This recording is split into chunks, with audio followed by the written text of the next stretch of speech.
Bijouterie Saint-Tien, mividy volamena, manolotra anao ny Logité. Tsara kokoa ny paoziny, matevina sy tsara kokoa ny fonony sy ny taratasiny. Dans la vie, il y a les premiers et il y a les autres.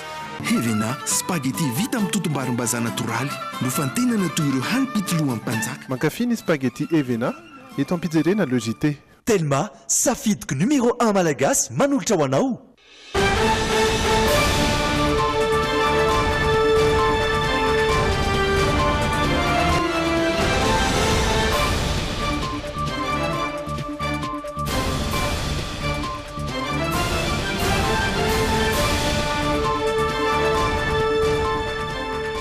Defa le miarabantsika ndray tompoko lasy tompoko vavina tratry ty alarobia voalohany volana aogositra taona 2020 sy 2010 ity amin'ny fitoara sasankatroka izao ny fotoanantsika miaraka amin'ny Logité ireto ny lohatem-baovao. Nisolotra ny vidisoloka teny amin'ireo tompom-paninjara nanomboka amin'ny sasakalina. Fa niatra nanomboka androany ny sarandalana 500 ariary ho an'ireo fiara mikambana ao anatin'ny FMA na ny fitaterana mendrika an'Antananarivo. Nizotra araka miditra amin'ny andro voalohany volana aogositra isika androany, fotoana izay isan'ny mahabetsaka ihany koa ireo olona misafidy hamarana ny volony. Notafian'ireo nizotra araka ny tokony ho izy ihany koa ny fiatriana ny examen EPS BAC ho an'ireo mpiadina tany Mahajanga. Any ivelany dia notafian'ireo andian'olona mirongo fitaovam-piadiana ny toerana misy ireo mpifindra-monina ho atsinanan'i Afghanistan 15 no maty vokatr'izay. Falitafaraka aminao indray tompoko lasy tompoko vavy asaina ianao anaraka ny fampahalalam-baovao hatramin'ny farany.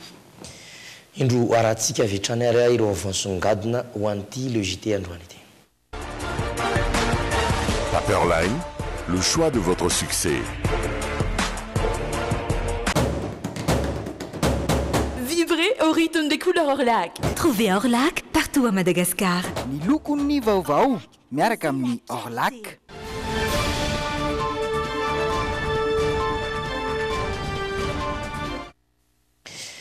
Ny toyana amin'ny faritry vatofa fitovinany iny indray ny fitetezam-paritra ataon'ny filoham-pirenena eranjaro-mampianina. Miroso amin'ny fampahafantarana ny vinany fisandratana 30 ny filoham-pirenena ery Rajaonaromampianina ao anatin'ny 3 andro dia ao anatin'ny faritry vatofa fitovinany no anatanterahany izany. Io tolakandro no tonga tao Manakara izy ary mitatitra ny vaovao any an-toerany Rina Andriamalala. Gadona teto Manakara androany ny filoham-pirenena ery Rajaonaromampianina fandaharam-potoana somary feno no miandry azy eto amin'ny faritry vatofa fitovinany ao anatin'ny 3 andro. Anisan'ny nambarany teo ampahatongava fatafiditra ao anatin'ireo faritra nahitana asa goavana be indrindra ny eto an-toerana indrindra ny eto Manakara. Tetezana mipita avy amin'ny taloha isika makany amin'ny hoavy, avy any amin'ny fahantrana makany amin'ny fisandratana, avy any amin'ny tsy mety mandeha makany amin'ny fanamboarana zany amin'ny zavatra eto amin'ny vahoaka. Izay foana natao ho andrakitsika eo amin'ny asantsika. Foto-dravitra sagoavana no napetraka eto an-toerana toy ireo biraoparitry ny ministera isan-tokony, ny fanamboarana ny lycée ary ny fanavaozana anaraka ny fenitra ny stady eto Manakara.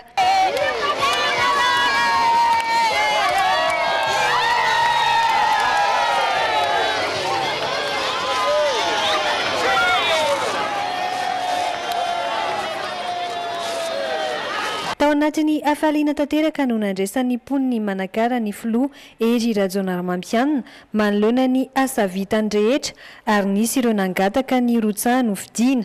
Marina fa antondian'ny filoham-pirenena eto Manakara ihany koa ny fampahafantarana ny vinany fisandratana 30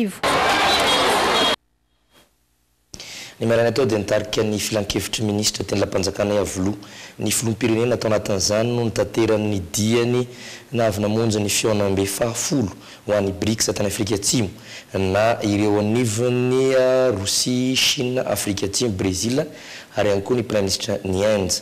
Ary tao anatin'izany koa nanindriny filoham-pirenena ny mahakasika ny fanombohan'ny andrana ho amin'ny fametrahana identification électronique elektronika ho an'ireo omby misa roal mba ahafahana mamantatra ny toerana misy azy reny. Eo ihany koa ny fidirana sahady amin'ny fiatrehana ny fanafarana vary sy ny fitadiavana hevitra ampitombona ny vokabary isaky ny hektara ary indrindra ny tetikasa lehibe dia ny famoronana lavadrano 200 any amin'ny faritra Atsimo Andrefana izay amaha ny olana famatsian-drano madio amin'ny faritra Atsimo ny Nosy iny. Izay makasika ny pedi politika fa toizantsika eo amin'ny sehatra sosialy izany makasika ny viditsolika kosa. Nisontra ny viditsolika teny amin'ireo toby mpaninjara nanomboka misasak'alina niezaka mitady fanazavana avy tamin'ireo tompona andraikitra isan-tsokajiny ary Andrilalaina Andriamasy Stefan Rakotomalala Androany araka izao anarahantsika azy izao. Maromaritra ny raisan'ny vondron'ny mpaninjara solika sy ny fotoanam-panjakana ny 50 ariary ny sonitra isaky ny ray litatra ny solika teto amintsika nanomboka alina. Raha araka ny vaovao marim-potitra avy tamina tompon'ndraiky mpanjakana iray izay mikirakira ny viditsolika eto Madagasikara. 50 ariary izay ampana amin'ny 700 ariary eo mbola tokony ho tratrarina ho amin'ny tena tokony ho viditsolika eto Madagasikara taoriny tsy famariana toerany ariary sy ny fisondritry ny vidiny ray barila maneran-tany. Nanomboka alina dia vidina 57 ariary ny ray litatry ny gazole raha 703 ariary izany teo aloha ary 104 ariary kosa ny ray litatra amin'ny lasantsy raha 57 izany teo aloha. Manomboka izao ihany koa dia vidina 302 ariary ny vidina solika fandrehitra ray litatra. Raha araka ity lorambavao ity ihany dia efa tsy nahita mpivavana intsony ny vidina barila maneran-tany taoriny fampiresahana teo amin'ny filoha Amerikanina Donald Trump sy ny filoha Koreana Tavarara Kim Jong-un ny volana Jona lasa teo. Tsy ho hita taratra amin'ny viditsolika eto amintsika nefa izany raha tsy afaka roa volana taorin'izay izany hoe amin'ny volana septambra anoany. Miankina amin'ny familiana toerana ariary ihany koa ny famerina viditsolika eto Madagasikara ankoatra ny fanainjero vondron'ny mpanjara solika ny tena tokony viditsolika eto amintsika. Fananiakatra aza ny vidin'ny solika ho an'ny androany nanomboka androany maromarina koa dia nilaza ny fivondrona be mpitatitra eto andrenivohitra na ny UCTU fa mbola mitazona sarandalina ho 700 ariary izy ireo. Izy kosa nefa mizoma ho avy izao ny fivoriana iraha mpitatitra sy ny mpanjifa andininy izy ireo ny fampidinana ny viditsolika hatramin'ny antsasany sy fangatahana apetraka izy ireo ho an'ny fotoanam-panjakana amin'izao fotoana.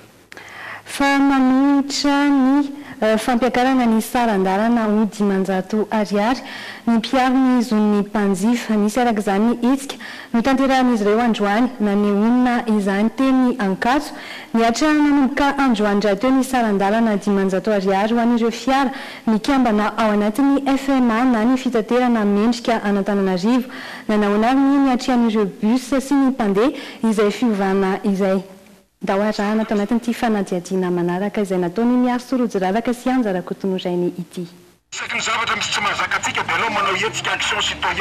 Isan'ny tsy nankasitraka ny fiakaran'ny sarandalana ho 500 ariary ny mpiaron'ny zon'ny mpanjifa. Nisy ny etsim-panoherana nataon'izy ireo tety Ankatso androany maraina. Ny antony anaovana an'ireny zavatra ireny dia tsotra. Efa hiakatra isan'andro ny vidim-piainantsika malagasy tika ny tadiavana vahaolana malaky manao latabatra boribory andiniana an'izany ary ny fandraisany tsy rehetrarehetra andraikitra. Tsy misy fangarona amin'ny resaka politika ny zavatra ataontsika eto fa ny tsika zany dia politika ny kibo ahoana ny atsara ny fiainantsika mpanjifa tsika mpandohetra. Ho an'ireo mpandeha lasa voaterina mpitomboana ny vola tokana ho laniana amin'ny sarandalana indrindra fa ho an'ireo tsy maintsy mandeha bus maromaro vao tonga ny amin'ny toerana tianale. Enjakenjana ihany aloha izy fa zay natondra zareo dia tsy maintsy hoe mizakana zao satria anao efa tsy maintsy mandeha na tianao na tsy tianao. Izy zany tokony hoe vola efa andehan'ny lalaka fa lasa anampiana frais indray dia lasa enjakenjana kely ihany izy amin'ilay mpandeha. Ankilan'izay tsy nisy fiovana toy ny isan'andro ihany ny abetsaky ny olona nentin'ireo fiara fitateram-bahoaka izay nampiatra ny sarandalana 500 ariary raha ny fanazavany ny mpamily tafaresaka taminay. Ohatra ny efa mahazatra le voyageur na 194 zany le mandeha amin'ilay izy dia na misony tsara zany le frais dia efa mahazatra anazy le bus hoe ty le mandeha makany an'le alehany dia tsy maintsy mandeha izy.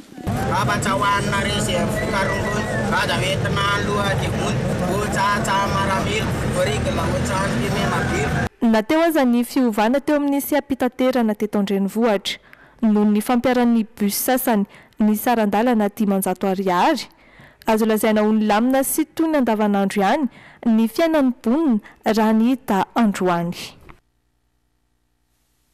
Iverenantsika kely ny pedi politika satria nisokatra androany voalohany volana aogositra ny fandraisany fitsarana avombalam-panorenana ireo antotataratasiny zay ilatsaka hofidina ho filoham-pirenena amin'ny 7 novambra ho avy izao.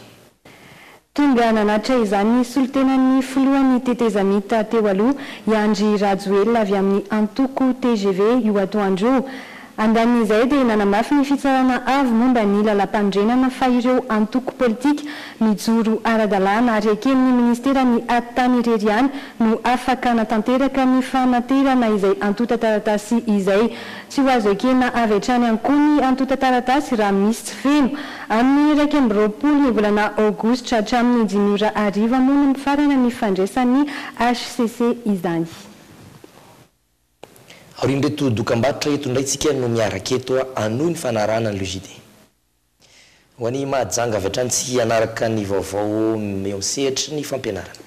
Nateo aza ny fanakanana nataon'ireo mpampianatra mpitokona dia mizotra araky ny tokony ho izy ihany ny fiatriana ny examen EPS BAC ho an'ireo mpiadina tany Mahajanga androany. Niditra an-tsehatra ireo mpitandro ny filaminana ny ambina ireo toerana rehetra nanaovana ny adina andahoarana avy hatrany. Vita ihany ny andro voalohany tamin'ny fanatanterahana ny adina ara-panatanjahanteny baccalauréat na dia teo aza ireo savorovoron'isy teo amin'ireo samy mpampianatra sy ireo ray aman-dreny nanatitra ny zanany teto Mahajanga androany. Tamin'ny 9 maraina dia efa tonga teto amin'ny stade Rabe Mananjara ireo mpiadina eny fa nanisy aza ny fanesainy ireo mpampianatra mpitolona azy ireo ody. Nilaza ireto farany fa mahatsapa ny tsy fandraisana andraikitra teo amin'izy ireo ny amin'ny tsy fianarana tao anatin'izay 3 volana izay ka tsy tokony iroso ny fanadinana.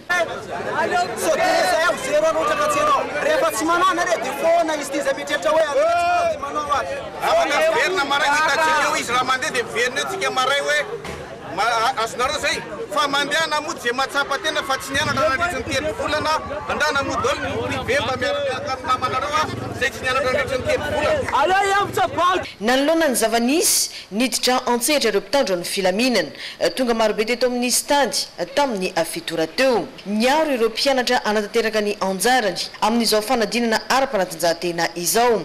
Samy nizotra ara-dalàna avokoa ny teto sy ny tao amin'ny lycée Philibert Ratsiranana ary vitatra amin'ny farany ihany koa ny taranja lomano izay natao tao amin'ny sekoly Saint Gabriel. Nanontrona sy nanaramaso teny atrano moa ny avy eo anivon'ny DREN sy ny avy eo anivon'ny office de bac ao amin'ny université ny Mahajanga. Androany tokoa no daty voatondro hanaovantsika ny fanatanjahantena ho an'ny baccalauréat. Hatramin'izao misy ny fiarahamiasa zany miaraka amin'ireo mpitandro filaminana ny université ary ny avy aty amin'ny Maine. Hitantsika zao ireo mpianatra manao saut à longueur ainsi de suite fa marina nisy kokoa ny fifandaminana izay angamba no ilazako azy tamin'ny maraina ho an'ireo namana mitaky ny tombotsoa izay soranandreo ma zany tsy manapatapa amin'ny fanaiky ny fandaminana natao zany tanteraka somatsara zany fanaovantsika ny EPS BAC voalohany. Hitantsika ekon'izay zao misy reto reto ary ny sasany ary amin'ny stade mino zahay ary manantena zahay fa ho tanteraka antsakany sy andavany mandritra ny fotoana zay voatendry fanaovana ny EPS ty zany ny eto amintsika Mahajanga. Raha ny marina ma zany manotandroany premier hatramin'ny 17 zany izay no daty fanarahana zany mampanterahana ny EPS BAC eto amin'ny eto Mahajanga zany. Miantsony fahatsorapony ireto mpampianatra ireto mpiadina mba anatanterahana hatramin'ny farany izao fanadinana izao. Tsy ataona fotsy ity taom-pianarana 24 sy 20 ity. Fanadinana ara-panatanjahantena izay tsy farana moa raha tsy amin'ny 17 volana aogositra ho avy eo. Nanamafy raha teo moa ny teo anivy ministera ny fanabeazam-pirenena androany arivo fa tsy emotra ny data ny fanadinam-panjakana. Izany no natao mba ho fitsinjovana ny mpianatra sy ny ray aman-dreny efa lany vola noho ny fahalavan'ny taom-pianarana vokatry ny fiatoana maromaro nandritra ity taom-pianarana ity fanazavana avy hatrany. Izany hoe ny 4 aogostra ny CP ary ny 3 ka hatramin'ny 9 septambra ny BPC. Ny ministera dia manome toky araka ny fangatahany risikoly tsy miankina sy ireo olona marobe izay nifandinika tamin'ny ministera ny amin'ny fandavorariana ny fanadinana na eo amin'ny lafiny fandriam-pahalemana na eo amin'ny lafiny fikarakarana. Sehatra ny sosialy hatrany miditra amin'ny andro voalohany volana aogositra isika ho any androany fotoana izay isan'ny mahabetsaka ihany koa ireo olona misafidy amarana ny volony.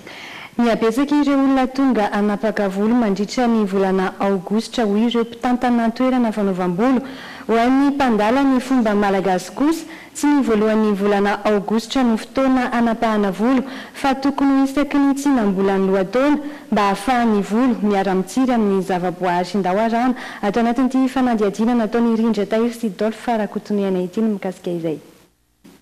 Miamverina mitodika mitantara ny malagasy amin'izao fotoana raha ny fahitan'ny ankoay iray amin'ireo mpandala ny fomba maha-malagasy azy.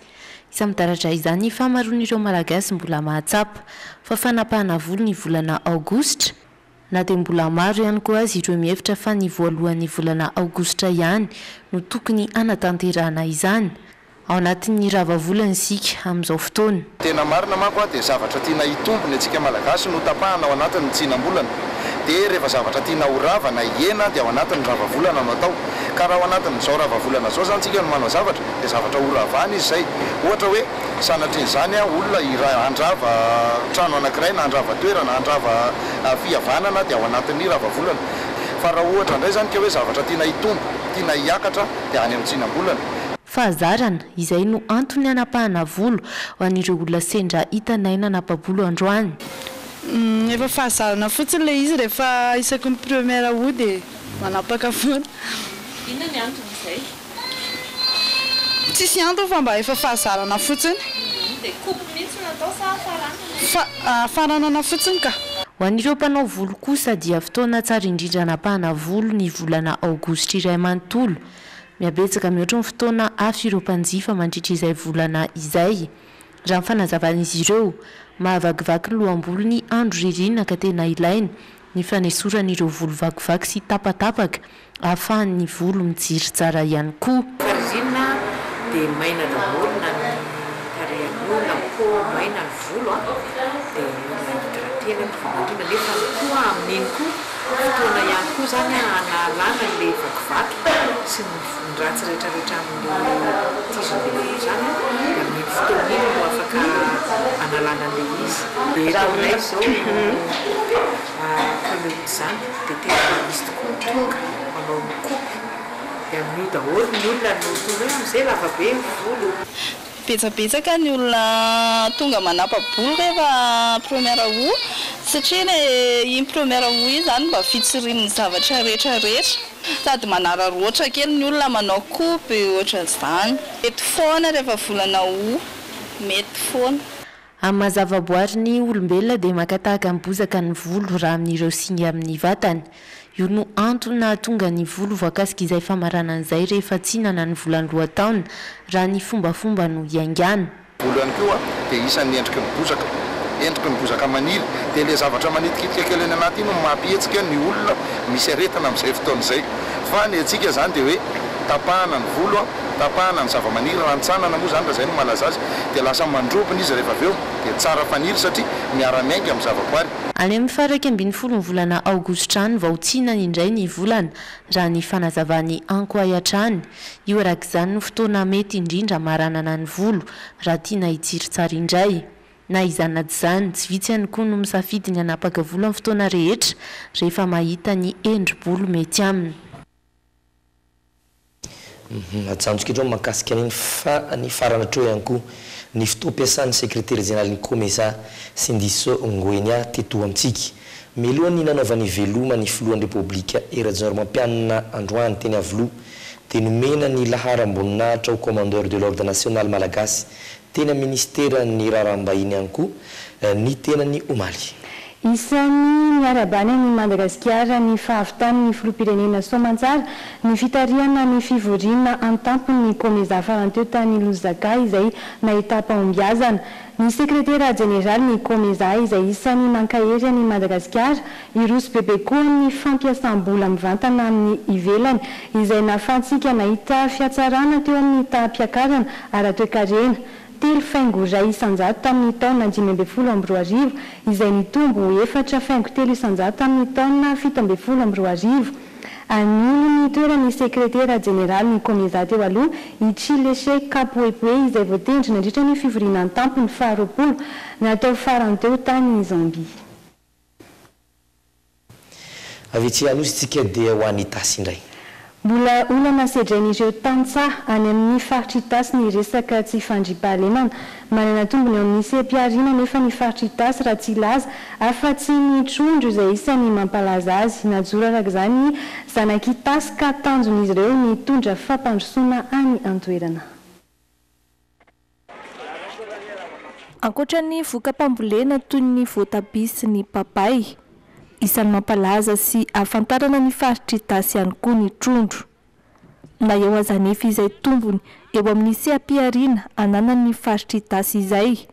Mbola olana sedrain'ireo tantsaha any an-toerana ny lafin'ny fandriam-pahalemana. Ny antony, efa sokajiana ho isan'ny faritra mena izao ny any tasy noho ny resaka asan-dahalo izay memahazo vahana raha ny fitaraina ny zanaky ny faritra. Zonina rozy mihitsy izany faritry tasy izany anjakan'ny asan-dahalo. Rehefa tsy misy ny fandriam-pahalemana dia mazava ho azy fa tsy afaka mitady ampahatoniana ny vahoaka. Rehefa tsy afaka mitady ny vahoaka dia inona zavatra miseho? Teraka ho azy ilay fahantrana. Ny tondra fampandrosoana ho an'ny faritry tasy nefa no tanjona, ary izany indrindra no antony nananganana ny fikambanan'ny zanaky tasy izay efa mahatratra anarivon'ny mpikambana amin'izao fotoana. Ho any ivelany indraitsika any Jalalabad. Notafian'ireo andian'olona mirongo fitaovam-piadiana ny toerana misy ireo mpifindra-monina ao atsinanan'ny Afghanistan omaly. Nataon'izy ireo takalinaina ny mpifindra-monina sasany tao an-toerana vokatr'izay dia olona 12 no maty. Tao amin'ny faritra atsinanan'ny Afghanistan no nitrangana ity fanafiana ity. Lehilahy maro nitondra fitaovam-piadiana no niditra avy hatrany tao amin'ny birao ireo mpifindra-monina ao Jalalabad omaly. Nisy tamin'ireo mpanafika no nanao viveriny ainy nanoloana ny birao ka nanapoaka ireo bomba teny aminy. Nataon'ireo lehilahy namany takalinaina ny olona tao anatiny izay naharitra adiny 5 izany. Nisy ny fifandonana teo amin'ireo mpanafika sy ny mpitandro ny filaminana. Vokatr'izay dia olona 12 no fantatra fa namony ainy ary ampolony naratra mafy. Maty voatifitra tamin'izany ihany koa ireo mpanafika. Anisany ahina ho tompon'antoka tamin'ny fanafiana ry zareo amin'ny fanjakana islamika namafisy ny Taliban nefa fa tsy misy idiran'izy ireo izany. Ny andro teo ihany koa no nitrangana fipoahana fiara fitateram-bahoaka sivily tao an-toerana 20 no fantatra fa namony ainy. Fa nitrangana loza anabakabaka tao Meksika omaly alina tsy nisy ny ainana fohy saingy naratra avokoa ny ankabeazan'ireo mpandeha tao anatin'izany noho ny oram-baratra moa dia voatery nampidina aingana ny fiaramanidina ny mpanamory. Fiaramanidina ny kampani mpitaterana aero Meksiko no nianjera omaly alina teo am-piangana. Minitra vitsy taorian'ny niaingana teo amin'ny seranam-piaramanidina Durango ao Meksika no voatery nampidina izany ny mpanamory. Antondra ny fanazavana ny fisina oram-baratra mahery izay nifatratra tany amin'ilay fiaramanidina. Pandemisa 100 no tao anatin'ny fiaramanidina. Tsy nisy ny ainana fohy saingy fantatra fa misy 80 ireo mpandeha naratra mafy tao anatin'izany. Ny ambony kosa afaka namonjy toeram-podiana teo ny eo ihany. Samba moa no nisy takizao tao Meksika. Izy ihany koa no mamarina ny tapany voalohany ho an'ileo JT androany, ny tapany faharoa kosa no iarahako amin'ny Cyril ireto izany. Tantarana lehilahy mpianatra iray izay jamba no entina aminao ao anatin'ny portrait. Niompana amin'ny etim-bolo ny fanontaniana napetraka ao anatiny ho ianao androany. ary kianja filalaovam-baolina eny ambony-drano no entina aminao ao anatin'ny hafakely. Ireny indray izany no miandry anao anatin'izay tapany faharoa izay. Ny tena kosa dia mametraka ny veloma mandrapitafa ho amin'ny manaraka indray. Felomadoko.